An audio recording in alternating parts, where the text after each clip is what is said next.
Svarou de Hera s'adresse aux sceptiques.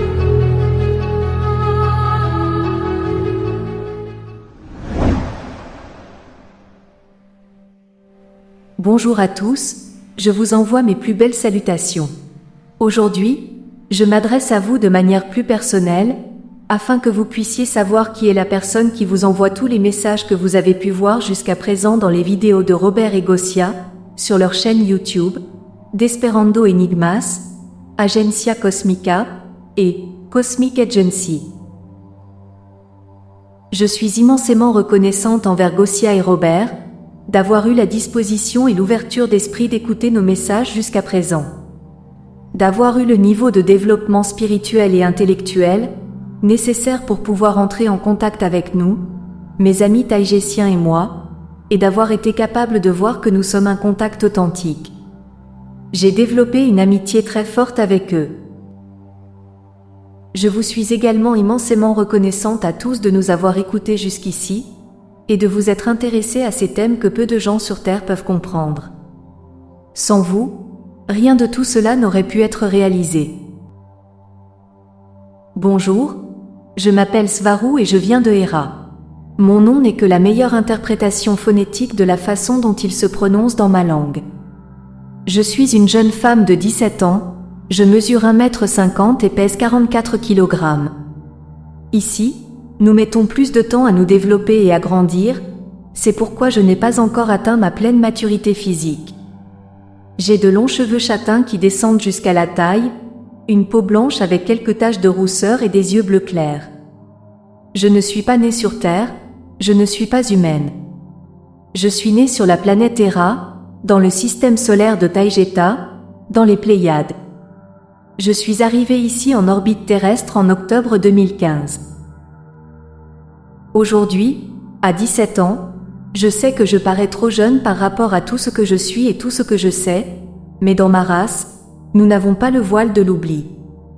À la naissance, nous nous souvenons bien de qui nous étions avant, et encore avant, et nous pouvons remonter ainsi jusqu'à plusieurs vies en arrière. Ce que nous apprenons au cours de toute une vie, les connaissances, la maturité et les expériences bonnes ou mauvaises, sont transmises dans leur intégralité à l'incarnation suivante. Mon corps est celui d'une jeune fille de 17 ans, petite et toute menue, mais ma conscience et mon âme sont beaucoup plus âgées. Je porte une infinité de choses dans mon esprit et encore plus de choses dans mon âme. Ma race et la vôtre sont très semblables, elles sont fondamentalement identiques, car nous avons la même origine stellaire lyrienne. Bien qu'à l'intérieur de notre corps nous ayons des différences physiques importantes, ce sont les grandes similitudes qui comptent le plus. Malgré tout, c'est notre développement technologique, et surtout spirituel, qui nous sépare le plus. Lorsque je suis arrivée ici en orbite terrestre, mes premiers contacts humains m'ont prévenu que je ne serais probablement pas entendue par les gens de la Terre, simplement parce que je suis une femme et que je suis très jeune. Mais j'ai été très heureuse de constater que le grand public est très informé, et qu'il s'est montré très ouvert à mes messages. Ce qui me frappe, c'est que la résistance à l'encontre de mes messages vient des gens qui sont censés être les plus ouverts, c'est-à-dire les chercheurs de vérité eux-mêmes. Je sais que pour la plupart d'entre vous, ce que je vais vous raconter ressemblera à de la science-fiction, depuis votre point de vue. Mais pour moi, il s'agit de ma vie quotidienne, de choses que je considère comme allant de soi, car elles font partie de la culture de mon peuple depuis déjà des milliers d'années. Notre technologie dépasse de loin votre science-fiction. N'oubliez pas que les contrôleurs de la Terre imposent la science-fiction dans les médias comme moyen de discréditer la réalité. En revanche, ce n'est pas le degré d'avancement technologique qui nous définit en tant que race, mais nos valeurs, notre éthique et notre avancement spirituel appliqué, car c'est tout cela qui a forgé notre civilisation. La technologie doit toujours être au service de la spiritualité et non l'inverse, sous peine de voir une civilisation tomber dans une spirale irrémédiable d'autodestruction. Svarou de Hera. Je partage toutes mes informations avec vous librement, et sans aucun agenda de ma part. Je souhaite seulement partager avec vous ma perspective, mon point de vue depuis ici. Je ne suis responsable que de mon propre point de vue et je ne parle pas au nom de tout mon peuple, pas plus que je ne le représente. Je parle encore moins au nom de toutes les Pléiades, qui est un endroit très vaste, avec une grande diversité de cultures très différentes. Je ne fais que partager ce que je sais, ce que je vois et aussi ce que je peux découvrir depuis ici. Je vous le répète, je n'ai pas d'autre objectif. Je ne fais partie d'aucun programme gouvernemental visant à étudier les réactions du public. Je ne suis pas un plaisantin disposant de beaucoup de temps libre. Je ne suis pas une intelligence artificielle ou quoi que ce soit de ce genre. Je ne travaille pas pour une agence d'espionnage, un gouvernement ou une organisation privée. Je ne souhaite pas non plus entrer en contact avec un quelconque gouvernement, car nous en connaissons déjà les résultats. Je suis une femme extraterrestre authentique et réelle. Je vis, je respire et j'existe. Je suis ici physiquement et mentalement, en train de faire de mon mieux pour communiquer avec vous, malgré la résistance et le scepticisme de beaucoup de ceux qui m'écoutent en ce moment même. Je sais que le fait que je contacte des humains pourrait également être considéré comme faisant partie de la préparation de la population de la Terre au contact direct, imminent et irrémédiable entre la race humaine et la nôtre, et beaucoup d'autres races extraterrestres. Et cela est vrai. Beaucoup d'entre vous ont toujours souhaité un contact avec quelqu'un d'extérieur à la Terre, un contact extraterrestre. Considérez mes paroles d'aujourd'hui comme un grand « bonjour » de ma part. Je suis là, j'existe, je vous vois, je vous observe, je vous étudie. Des larmes d'émotion sincère remplissent mes yeux tandis que j'écris ces mots. Je comprends très bien ce qu'il se passe sur Terre. J'ai eu beaucoup de temps pour étudier en profondeur ce qu'il se passe et pour parler à beaucoup d'entre vous, issus de nombreuses cultures à travers le monde. J'ai communiqué avec beaucoup d'entre vous par le biais de réseaux sociaux et de programmes de chat. Pourquoi Internet ? Eh bien pourquoi pas ? C'est parfait pour ça. Je peux m'exprimer par écrit sans être trop envahissante et sans trop m'exposer. Moi je n'ai pas besoin d'Internet, mais vous oui. D'ailleurs, pour nous c'est très facile à utiliser, car vos ordinateurs, que nous sommes obligés d'utiliser pour communiquer avec vous et accéder à votre Internet, sont bien plus simples que les nôtres. Je n'utilise pas le channeling, ou canalisation en français, ni d'autres techniques similaires, car les gens en ont déjà trop abusé. On ne peut pas savoir à quel point, ni quand, il s'agit de l'imagination de la personne qui reçoit le message, et qui autocomplète naturellement ce qu'elle reçoit, en utilisant ses propres mots, et en se basant sur ses propres idées, ses préjugés et sa programmation matricielle. Cela se prête également très bien à l'intervention de forces archontiques, qui ne souhaitent que désinformer et déformer l'information. Beaucoup d'entre vous ont ouvertement demandé un contact direct. Eh bien, me voici. Je sais que ce contact ne se fait pas de la manière attendue par beaucoup.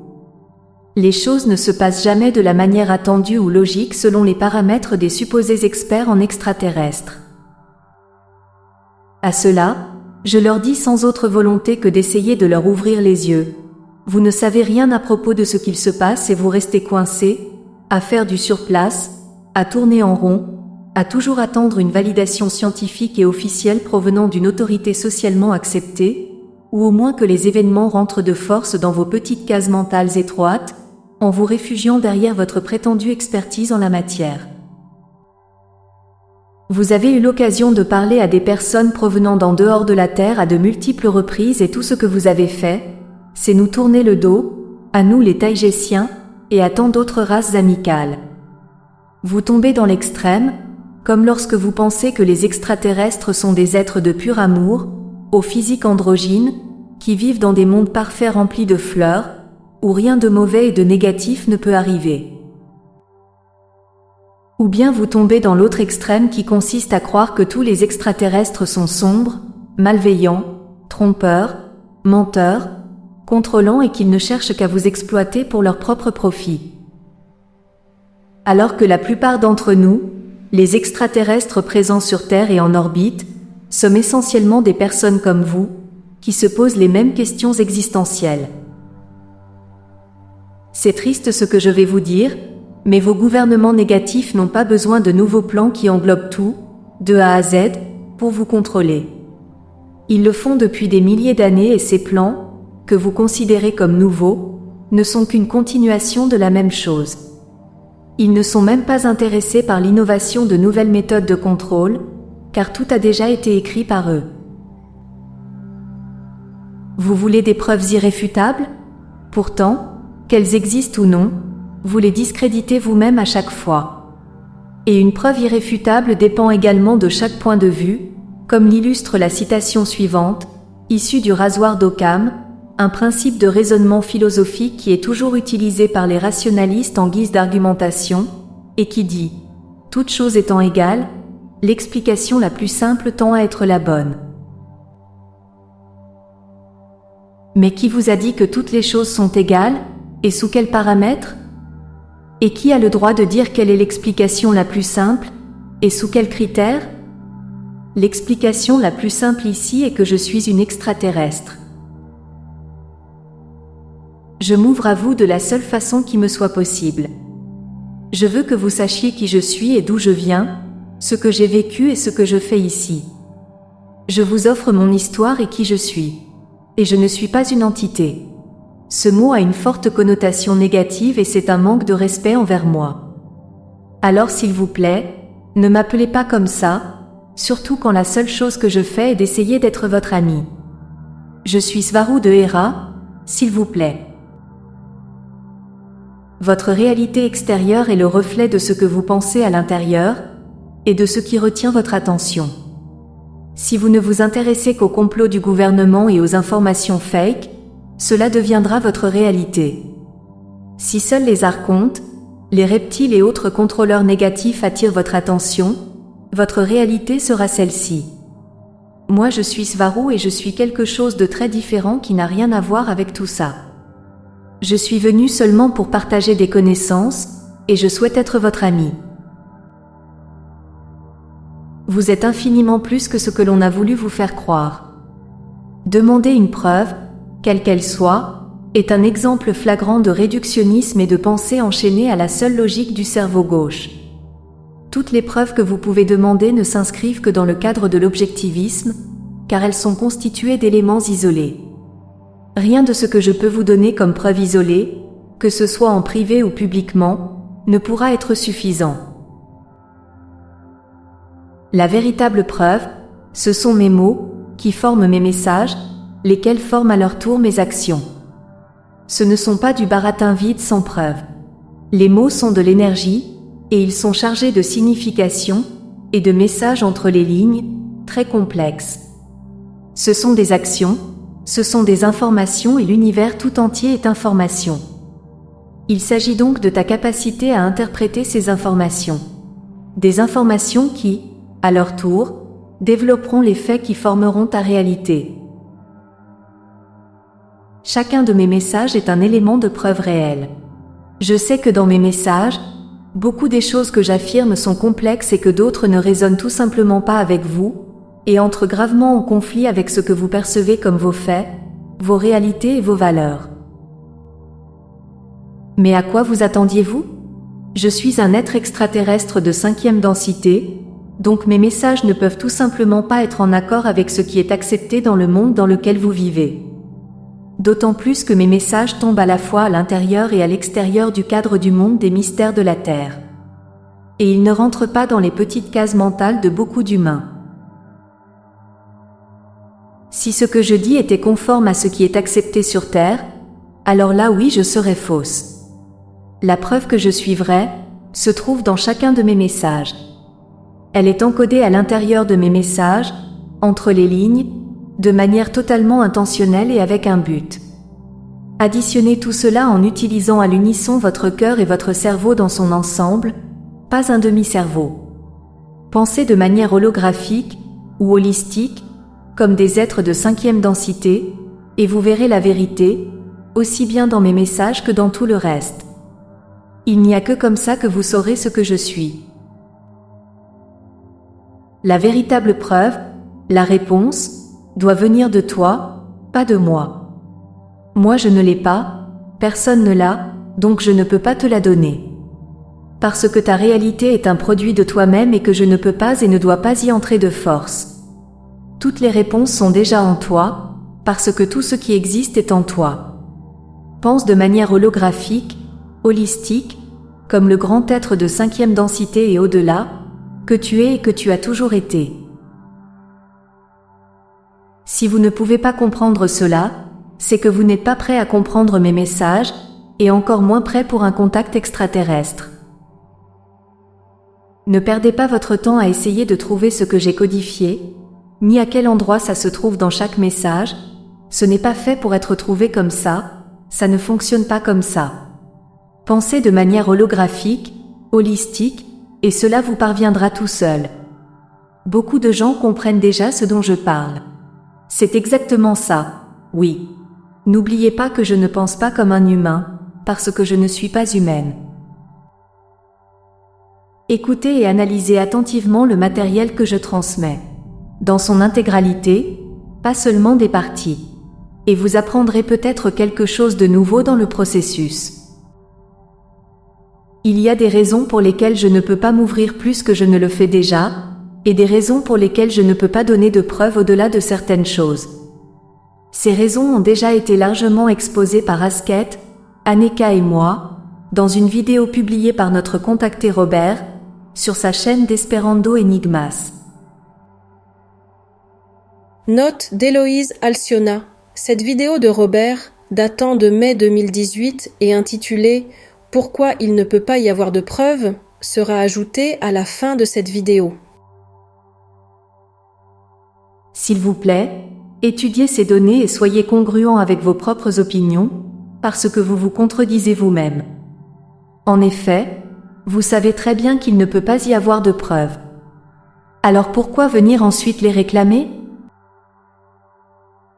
Peut-être auriez-vous besoin d'apercevoir des petites lumières dans le ciel, qui apparaîtraient à un moment précis de votre vie, en synchronicité avec d'autres événements qui se valideraient les uns les autres, pile au moment où un contact extraterrestre direct vous serait proposé ? Encore ce genre de choses ? Malheureusement, ce n'est jamais assez, rien de ce que nous pouvons vous donner n'est suffisant à vos yeux. Et nous ne voulons plus jouer à ce jeu, pas plus que nous ne voulons faire des numéros de cirque dans le ciel juste pour vous divertir. Ceux qui ont la sagesse suffisante pour savoir ce que nous sommes, auront peut-être notre contact tôt ou tard. Quant aux autres, s'il vous plaît continuez votre chemin, et peut-être qu'un jour vous comprendrez ce qu'il se passe. À propos, ces petites lumières dans le ciel sont souvent nos drones sphériques de 110 cm de diamètre. Et les lumières proviennent de l'atmosphère ionisée car surchauffée par la proximité des moteurs nucléaires magnétiques. Moi je ne suis intéressée à communiquer qu'avec ceux qui peuvent utiliser mes informations, ceux qui peuvent écouter leur savoir intérieur. Les autres n'ont pas d'importance, car je suis la première à savoir et à dire qu'on ne peut pas changer les gens, et que chacun doit suivre son propre chemin d'évolution spirituelle. Par conséquent, je ne suis pas intéressée à convaincre qui que ce soit. J'aimerais que vous regardiez toutes les vidéos contenant des informations que je partage, et que vous additionniez tous les points, que vous additionniez mon intention et la nature de mon message. Il est clair qu'il n'est pas d'origine terrestre. Ce sont mes actions qui me définissent, pas vos préjugés. Si je parle et écris votre langue, c'est parce que je suis, entre autres choses, une exoxénolinguiste. Je parle couramment plusieurs langues de la Terre et d'ailleurs. J'adapte également mes expressions, mes accents et mon argot, en fonction du lieu avec lequel je communique. Ceci afin de pouvoir me rapprocher encore plus de mes interlocuteurs. Et pour moi, les langues humaines ont une structure et une syntaxe très simples, donc elles sont faciles à apprendre. J'utilise également une terminologie humaine afin que vous puissiez mieux me comprendre. Ainsi, lorsque je décris la vie à bord des vaisseaux, je peux utiliser des mots comme capitaine, premier officier, pilote de chasse, ou croiseur lourd, ou des mots similaires, ce qui apporte un contexte plus humain à mes récits. Or, Ces termes humains représentent seulement des rôles qui sont proches de ceux que nous avons ici dans ma culture, mais ce ne sont pas exactement les mêmes. J'essaie simplement de me faire comprendre le mieux possible. Je vous apporte beaucoup d'informations par l'intermédiaire de Gosia et de Robert, et je ne demande ni ne demanderai jamais rien en retour. S'ils monétisent leur chaîne, c'est parce qu'ils doivent bien vivre de quelque chose, puisqu'ils ont arrêté de travailler pour consacrer tout leur temps à cette divulgation. Mais moi je n'y gagne rien. L'argent ne me sert à rien. À Taijeta nous n'en avons pas besoin, ni dans aucun autre monde. Ma seule rémunération est le sentiment que j'aide l'humanité, que je peux transmettre à vous tous des informations très utiles.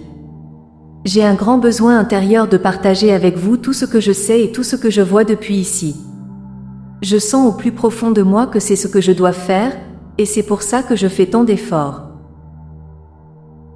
Je partage tout cela de manière écrite, par ordinateur, donc très lentement. Car j'ai beau taper très rapidement sur le clavier, c'est un moyen de communication plutôt limité et donc frustrant pour moi. Je ne demande pas d'argent en retour, cela ne me servirait à rien. Je ne vais pas faire la promotion d'un livre, d'un produit ou de quoi que ce soit de ce genre. Cependant, tout cela me demande un énorme effort et j'y consacre beaucoup de temps. Cela n'aurait aucun sens que je partage des informations, qui pourraient être considérées comme des mensonges, de la désinformation et des inventions, en fournissant autant d'efforts. Si j'étais une personne de la Terre et que je disposais de toutes ces informations, quel serait l'intérêt pour moi d'inventer que je suis une extraterrestre ? J'aurais plutôt tout intérêt à écrire un livre pour toucher des royalties. Ici, nous n'avons pas l'habitude de mentir. Ce que quelqu'un nous dit, nous le tenons pour vrai, c'est suffisant et nous le respectons. Je partage ces connaissances avec vous parce que c'est ma propre perspective, depuis ici. Ce sont les expériences et les connaissances issues de mon monde, qui est différent du vôtre. Je les partage avec beaucoup d'affection sincère, parce que je sais que beaucoup d'entre vous ont la maturité spirituelle nécessaire pour pouvoir voir et comprendre ce genre d'informations.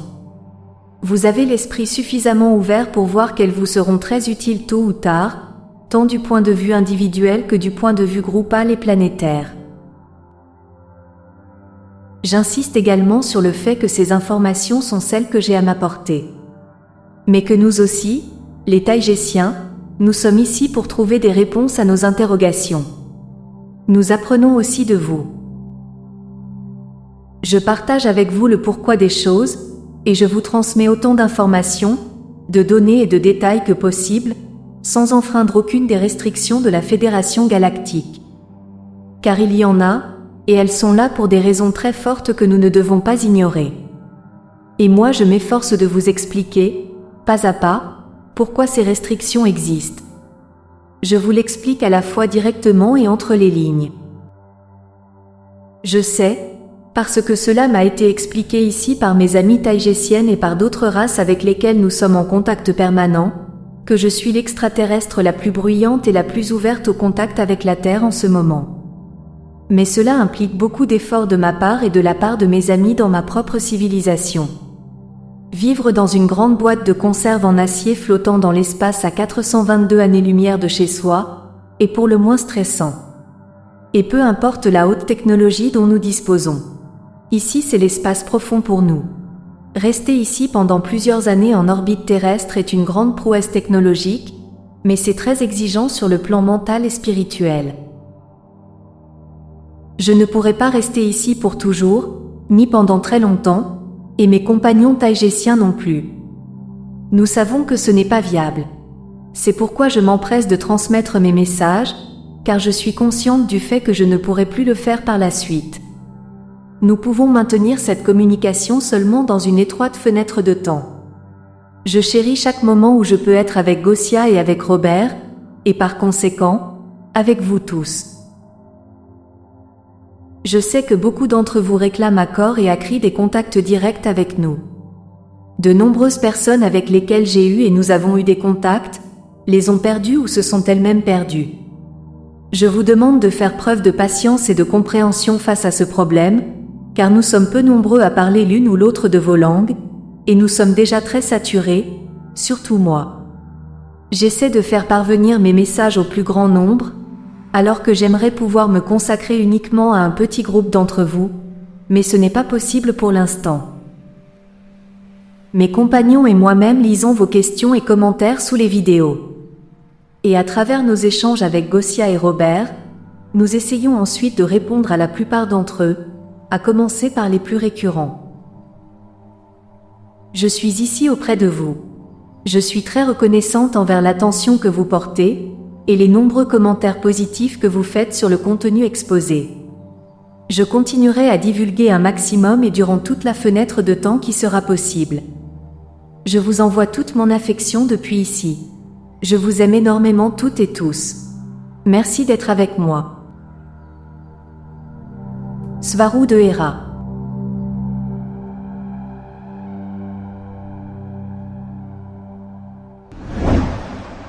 Pourquoi il ne peut pas y avoir de preuves? Explication par Aneka de Temer, Svaru de Hera et Asket de Temer, provenant d'une vidéo de la chaîne d'Esperando Enigmas, de Robert.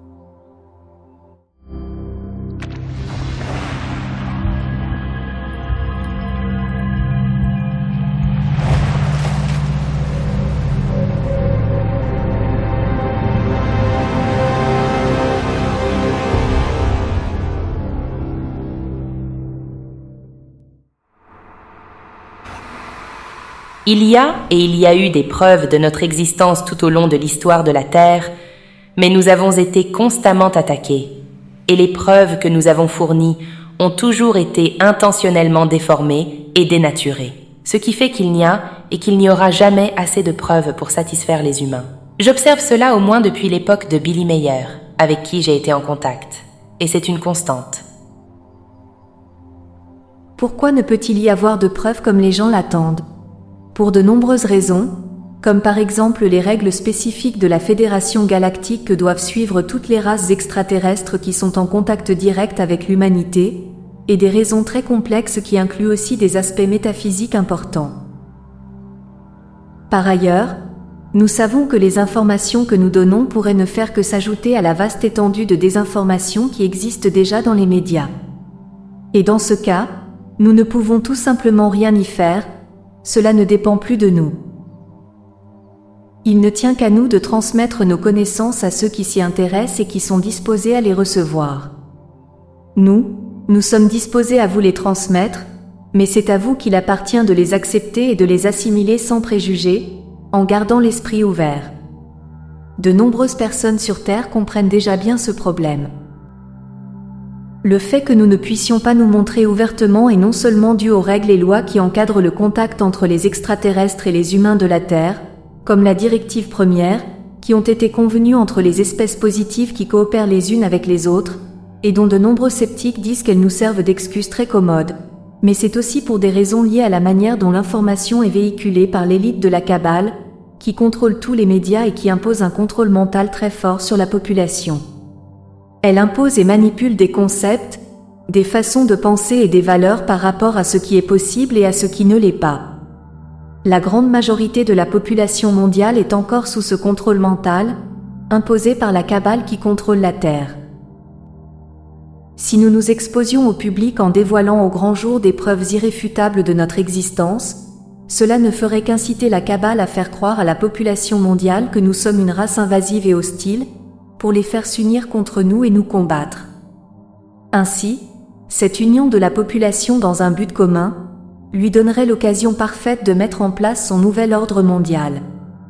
En effet, la Kabbale prépare un plan visant à simuler une attaque extraterrestre à l'aide de la technologie Blue Beam, exactement dans ce but d'instaurer le nouvel ordre mondial. Alors que l'union entre les peuples de la Terre doit se faire progressivement et dans un cadre positif, en dehors de ces agendas de contrôle mondial et total. Ces lois et ces règles encadrant le contact ne s'appliquent pas seulement à la Terre. Nous devons également les respecter lorsque nous communiquons avec les membres d'autres mondes en développement. En revanche, même si nous respectons les règles de contact et leurs restrictions, nous ne nous cachons pas pour autant. Donc la croyance selon laquelle il n'y a pas de preuve de notre existence est seulement le résultat de ces mêmes manipulations de la Kabbale qui contrôle la Terre. J'aimerais commenter quelque chose que Aneka a dit en 2016 et qui est très pertinent ici, en ce qui concerne la façon dont notre race est perçue par les humains. Ce que l'on appelle le New Age, qui a été créé par la Kabbale, sert entre autres choses à nous discréditer en implantant dans la population de faux concepts et idées à propos de notre race, ainsi que pour d'autres races présentes ici en orbite terrestre et qui coopèrent avec nous. Ce que nous avons appris de nos contacts, c'est que nous sommes pour les humains une espèce plus bizarre et plus aliène que d'autres races d'apparence plus étranges que nous, y compris celles qui n'ont pas une physionomie anthropomorphe, c'est-à-dire une apparence humaine. Parce que les masses ayant un certain niveau d'éveil sont déjà habituées à considérer certaines races extraterrestres, par exemple les races de gris ou même les races reptiliennes, comme quelque chose d'acceptable. Ces masses éveillées croient fermement que si un être provient de l'extérieur de la Terre, il doit forcément avoir une physionomie très bizarre et être facile à identifier comme étranger. Mais nous sortons du cadre de ce que les humains s'attendent à voir en voyant un extraterrestre. Or, il n'y a pas d'extraterrestre plus étrange, plus difficile à comprendre et à accepter, et plus alien, que celui qui te ressemble dans le miroir. Pour essayer d'expliquer ce que vient de dire Aneka, pour les humains, notre existence va à l'encontre des croyances imposées depuis 159 ans par Charles Darwin, et son livre intitulé L'origine des espèces, de 1859. Ce n'est qu'une théorie non prouvée, qui a été utilisée pour imposer une idéologie dogmatique, et qui ne reflète pas la réalité. De la même manière, la théorie de la relativité d'Albert Einstein de 1905 est aujourd'hui totalement dogmatique, et en dehors des mathématiques de la Terre, elle ne reflète pas la réalité. Cette théorie impose des idées erronées qui permettent de nier notre existence, comme la fausse croyance selon laquelle on ne peut pas voyager au-delà de la vitesse de la lumière, ou que les Pléiades contiennent des étoiles trop jeunes pour que la vie puisse y être développée, en plus de démontrer une ignorance totale de la vraie nature de l'espace-temps. Si nous ajoutons à tout cela les croyances du New Age, ainsi que celles sur les extraterrestres qui, en tant qu'agenda de la Kabbale, sont imposées à la population par le biais de la culture pop, dans les médias de masse, les films et les séries, alors nous obtenons la raison pour laquelle les habitants de la Terre doutent de notre existence, car une personne ne peut interpréter la réalité qu'en se basant sur ses connaissances et ses expériences antérieures. Je dois insister sur le fait que ces deux théories, celle de Charles Darwin et celle d'Einstein, ont été acceptées plutôt que d'autres, dans le but évident de servir d'agenda de contrôle. Le fait de pouvoir expliquer notre existence implique un long processus d'éveil des consciences à tous les niveaux, qui inclut de réaliser que ces théories socialement acceptées, et beaucoup d'autres, sont fausses. Et ce processus d'éveil implique également que les humains de la Terre comprennent qu'ils sont eux-mêmes d'origine extraterrestre, et que leur présence sur Terre est due à des schémas de migration complexes du peuple lyrien, qui se sont produites dans ce cadran de la Voie lactée au cours du dernier million d'années. De même que les concepts récemment imposés au public, selon lesquels les êtres humains ont été créés avec de l'ingénierie génétique par des espèces qui sont appelées Anunnaki, servent à imposer chez les humains la croyance que les êtres anthropomorphes, c'est-à-dire d'apparence humaine, ne peuvent pas exister au-delà des limites de la planète Terre. Si bien que, même si de nombreux concepts tels que ceux que l'on trouve dans les tablettes sumériennes peuvent être valables, ces tablettes contiennent autant de désinformations intentionnelles que d'informations erronées, en plus de pouvoir être interprétées de manière très différente, en fonction du contexte et de leur contraste avec d'autres données. C'est ainsi que l'interprétation que les érudits de la Terre donnent à ces tablettes sumériennes diffère grandement de l'interprétation que nous et d'autres races extraterrestres leur donnons. Il faut ajouter autre chose à tout cela. La nature de notre race depuis le point de vue de la Terre s'avère quelque peu troublante. Étant donné que nous sommes une race où il y a plus de femmes que d'hommes, les humains peuvent considérer cela plus comme un fantasme masculin qu'une réalité, même si c'est réel. Et si nous montrons une vraie photo de nous, la Kabbale nous discrédite en construisant tout un roman autour de la photo, jusqu'à nous créer de fausses identités d'êtres humains ordinaires. Ils ont tous les moyens pour pouvoir le faire, et toutes les ressources pour fabriquer des preuves et contrôler les médias dans ce sens. Il en va de même pour les photos de vaisseaux, qui sont aussitôt considérées comme des images retouchées avec Photoshop ou des images de synthèse. Et lorsque de nombreuses personnes voient en direct un vaisseau à proximité, cela est aussi rapidement expliqué à l'aide d'arguments socialement acceptés et absurdes. Donc le fait de donner ce genre de preuves s'avère contre-productif pour nous. La raison pour laquelle nous existons est la même raison pour laquelle les humains existent. Nous avons la même origine lyrienne en commun, donc en tenant compte de ce qui a été dit plus haut, notre apparence physique pourrait être utilisée, et a déjà été très souvent utilisée, comme une arme de discrédit à notre encontre. Il y a une phrase qui a attiré mon attention et qui dit « Avant l'invention des appareils photo, il y avait 90% de miracles. Après l'invention des appareils photo, il n'y avait plus que 10% de miracles. Et depuis Photoshop, il y a 100% de miracles. Mais il y a une preuve qui ne pourra jamais être copiée ni falsifiée, et cette preuve c'est l'éveil de la conscience qui se produit en chaque individu. Or, cet éveil est directement relié au contact entre humains et extraterrestres, à notre présence ici et à celle des autres races. Je fais référence à ce que nous laissons derrière nous, les idées et les concepts. Car c'est ça qui change les personnes, en leur apportant d'autres choix de pensée et d'autres façons d'interpréter la réalité. Mais je ne suis pas en train de dire que c'est nous qui les changeons, car ce sont les humains qui changent eux-mêmes en prenant conscience de plein de choses. Nous ne sommes que des messagères, car l'une des règles que nous devons suivre est de ne rien imposer, de seulement suggérer, pour ne pas enfreindre le libre arbitre. La population de la Terre attend des gouvernements qu'ils révèlent notre présence, et ce n'est qu'à ce moment-là qu'elle accepterait de croire que nous sommes ici. Mais si les gouvernements reconnaissaient notre existence, cela irait directement à l'encontre de leurs intérêts, car ils perdraient le contrôle de la population, qui s'éveillerait et ne voudrait plus se soumettre. Seule une divulgation extraterrestre partielle et hautement contrôlée peut et pourra être donnée à la population, principalement dans le cadre de leurs recherches en matière d'ingénierie sociale. Chacun de vous doit comprendre que vous devez apprendre à vous débrouiller seul, à décider par vous-même de ce qui est réel et de ce qui ne l'est pas, en vous basant sur les meilleures données que vous avez à disposition, et avec toute la souplesse d'esprit nécessaire pour être capable de changer d'opinion à n'importe quel moment, lorsque vous recevez plus ou de meilleures données. Vous devez cesser d'attendre que les politiciens et les religions résolvent depuis en haut tous vos problèmes existentiels, et vous devez prendre l'initiative et le contrôle de vos croyances. La clé, ici, comme pour tant d'autres choses, est l'autoresponsabilité. L'absence de preuve n'est pas la preuve de l'absence. On dit que les grandes déclarations méritent de grandes preuves. Et pourtant, il y a de grandes preuves de notre existence, mais ils les cachent à la vue de tous en utilisant le contrôle mental et en les submergeant dans une vaste étendue de désinformation. Et en vous répétant que toutes choses égales par ailleurs, la solution la plus simple est souvent la meilleure. Premièrement, qui s'arroge le droit de décider que toutes les choses sont égales? Selon quels paramètres? Les choses ne sont pas égales. Deuxièmement, de la même façon, qui décide quelle est l'explication la plus simple? Selon quels paramètres c'est la réponse la plus simple? Ici, la clé est d'avoir la maturité nécessaire pour assumer la responsabilité de ce qui est réel ou de ce qui ne l'est pas, pour soi-même. Décidez par vous-même, n'attendez pas qu'on vous dise ce que vous devez faire et comment vous devez penser. L'autoresponsabilité est la clé.